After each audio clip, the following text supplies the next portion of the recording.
Olá pessoal do sexto ano, tudo bem com vocês? Vamos aí iniciar mais uma aula, né? Continuação aí do capítulo 11 de História, Lutas pela Cidadania, né? Continuar aí falar sobre o Roma, né? Sobre Roma Antiga. E aí então falar do momento do onde paramos também, né? Na continuidade aí o governo republicano. E aí agora mais falado de uma parte aí da história voltada pelas lutas pela cidadania, ou seja, o que isso quer dizer? Os plebeus, no caso, aí os soldados romanos vão querer direitos, exigir direitos, né, serem reconhecidos como cidadão. Haja vista que os plebeus não tinham direito algum, né, não tinham direitos políticos, não tinham acesso à terra, né, não tinha privilégios, né? Podemos dizer assim. Então, aí em 494, né? Eles aí começam a querer lutar pela cidadania. E essa luta pela cidadania, gente, ela vai passar por questões que envolvem alguns direitos que irá beneficiar o povo plebeu, né? Bom, mas vamos entender como isso acontece na prática, né? Bom, os plebeus, né, como já falei, não tinham direitos, né? Eles tinham, né, direito de se tornar, por exemplo, um soldado romano, né, defender as terras romanas e também conquistar territórios, né, tem tanto dentro da Península Itálica quanto fora da Península Itálica. E Roma, né, os patrícios, eles começaram a fazer isso muito bem. Eles equiparam, né, um exército. Roma se tornou um exército muito poderoso, muito bem preparado estrategicamente, né, militarmente, sabia agir, sabia atacar, sabia se defender. Então foi um exército criado como nenhum outro, né? E um exército imenso, né, de muitos soldados. E esses soldados eram plebeus. Bom, Roma então, com esse exército poderoso, a Roma vai expandindo, né, o território, vai conquistando inúmeras regiões e com isso Roma vai se tornando rica, né, uma cidade poderosa, uma cidade moderna, né, cheia de grandes ruas, né, avenidas largas, né, prédios públicos, grandes instalações. Então, e outra também, os patrícios enriquecendo cada vez mais por meio dessas invasões, por meio das dominações de outros povos, né? E vai controlando rotas marítimas, né, no Mediterrâneo, vai controlando o comércio. Então, Roma vai se tornando uma cidade muito próspera, não é? Tanto é que existe a frase, né, que todos os caminhos levam a Roma. Por quê? Porque fizeram uma modernização na cidade, onde Roma era o centro, e no centro de Roma, né, dessa cidade, havia, né, ruas para todos os lados, ou seja, todas as ruas que você pegava, você chegava no centro ali da cidade de Roma, que era o grande centro comercial, o grande centro dos lugares ali frequentados pelos patrícios, né? Enfim. Bom, então Roma enriquecendo cada vez mais, os plebeus ficavam pobres cada vez mais. Por quê? Porque os plebeus, a cada conquista, via Roma enriquecer e por outro lado eles viam, né, cada vez mais tendo que pagar impostos para Roma, tendo aí que desprender recursos para pagar esses impostos, né? E sendo que, né, Roma era uma cidade rica e sendo também que os romanos, os soldados, ou melhor, os plebeus, né, tinham que defender o seu território, né, se arriscar, e então achava que isso era uma injustiça, né? Então eles queriam aí lutar por direitos, né?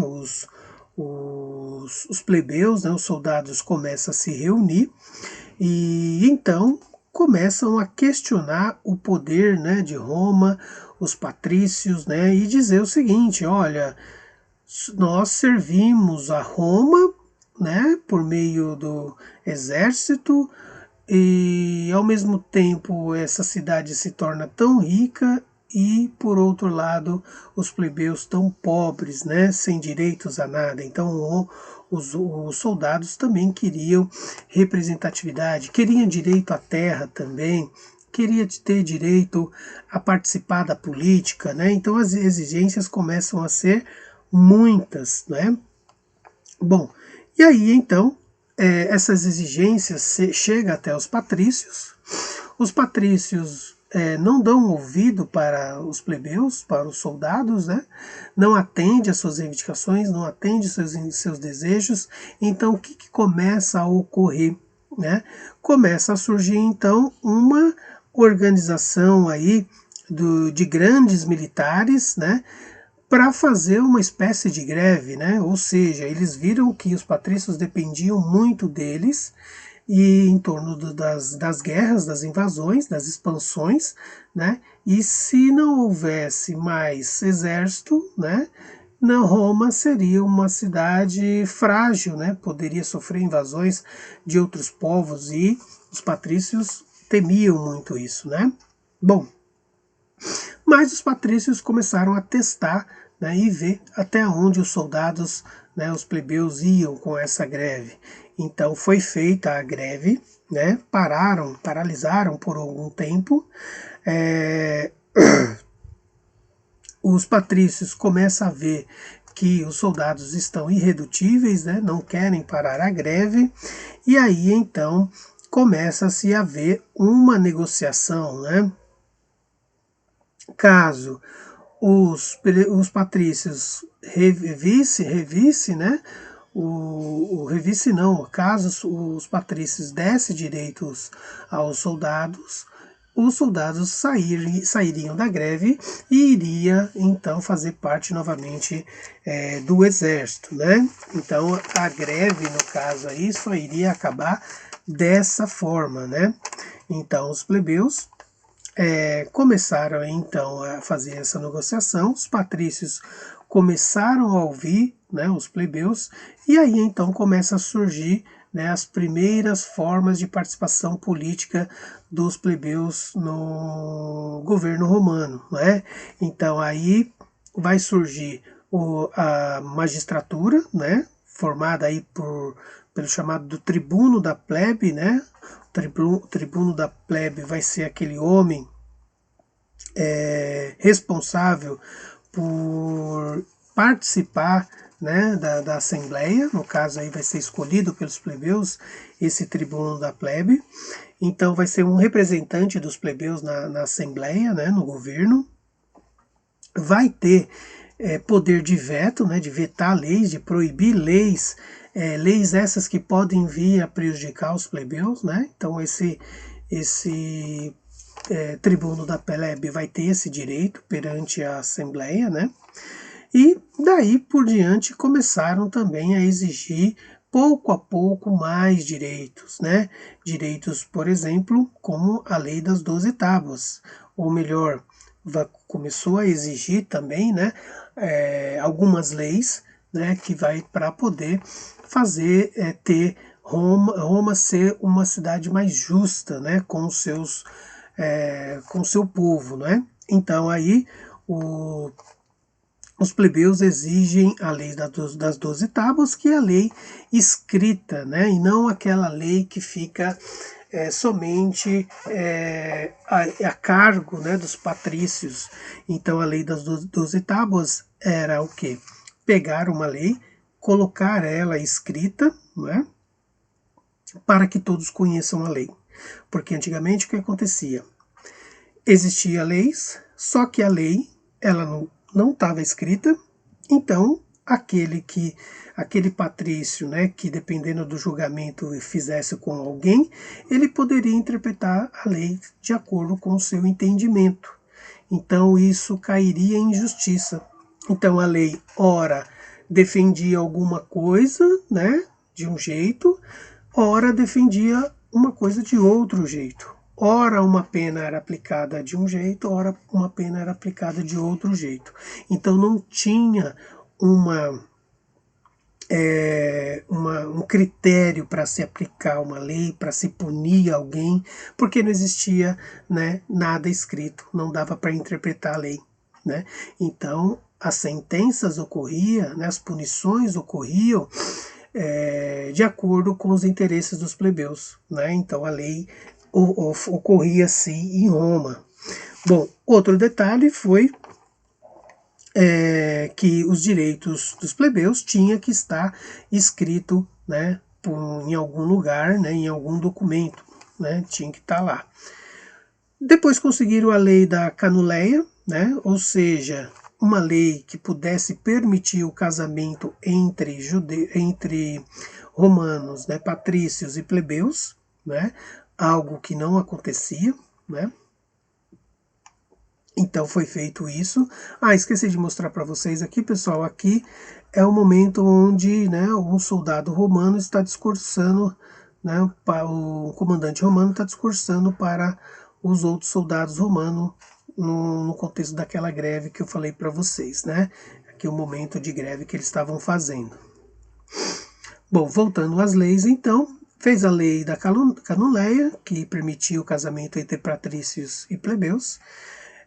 Depois veio outra lei, né, no caso aí, eleições de magistrados dos plebeus, ou seja, os plebeus passaram a ter direito de ocupar os cargos da magistratura romana, ou seja, alguns plebeus se tornaram juízes, né, se tornaram aqueles fazedores de lei também. Depois veio a lei Licínia, né, a lei Licínia era a questão da escravidão, né? Queria pôr fim à escravidão por dívida, justamente porque muitos plebeus que não pagavam impostos se tornavam escravos. E então isso tinha que acabar, né? E isso foi feito, né? E outra coisa também, o plebiscito, né? Formaram um plebiscito, né? Ou seja, uma lei, caso ela fosse interferir na vida dos plebeus, alguma coisa parecida, né? De algo, por exemplo, negativo, ruim, essa lei deveria passar por uma votação entre os plebeus, entre a sociedade, e aí ver, né? Qual votação ia prevalecer, né? Ou seja, se a votação fosse a maioria da população que quisesse decidir por alguma lei, né, ela passava a valer. Se fosse a minoria que decidisse por uma lei, ela perdia e tinha que aceitar o voto da maioria. E esse voto plebiscito, né, pessoal, ele existe até hoje, né? Já aconteceu no Brasil, né, com a votação pelo fim das armas, né? Fim da questão, né, do porte de arma, né, foi votado uma vez. Outra vez foi para votar o sistema de governo, né, presidencialista ou parlamentarista, mas faz muito tempo isso aí. Bom, então os plebeus, eles conseguindo isso, pessoal, eles vão então sendo pessoas que vão ter um reconhecimento perante os patrícios, né? E esse reconhecimento, né, começa a fazer dos plebeus pessoas integradas na sociedade, né? Pessoas que começam a fazer parte de uma sociedade que ela não é tão injusta, né? Então os plebeus começa a se inserir na sociedade, né? Começa a ter esses direitos e com o passar do tempo vão querer muito e muito mais, né? Os patrícios, né, não têm condições de bater de frente, né? Porque depende dos plebeus para a questão das invasões, né? Territoriais, né, e acaba cedendo então, e com isso também acaba conquistando terras também, né, muitos plebeus começam a ficar ricos, né, porque começaram a ter leis que cada, né, povo dominado, cada território conquistado, os patrícios ficaram com uma missão de distribuir terras para os plebeus, né. Então, isso foi muito bom para eles, né, no caso. Bom, isso sendo feito, né, a greve deixou de acontecer, eles voltaram, né, para incorporar o exército, e aí Roma agora vai iniciar uma das maiores expansões, uma das maiores invasões, para aí então caracterizar, constituir um império, né?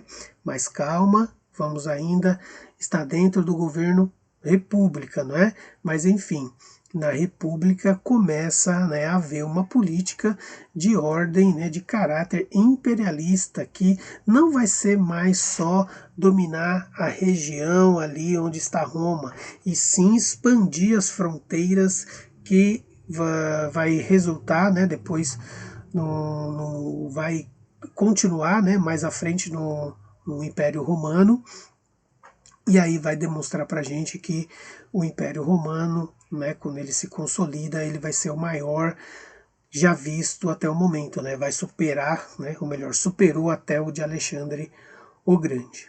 Tudo bem, gente? Mas é isso, é assunto para a próxima aula, onde a gente vai ver aqui expansão romana. Tudo bem?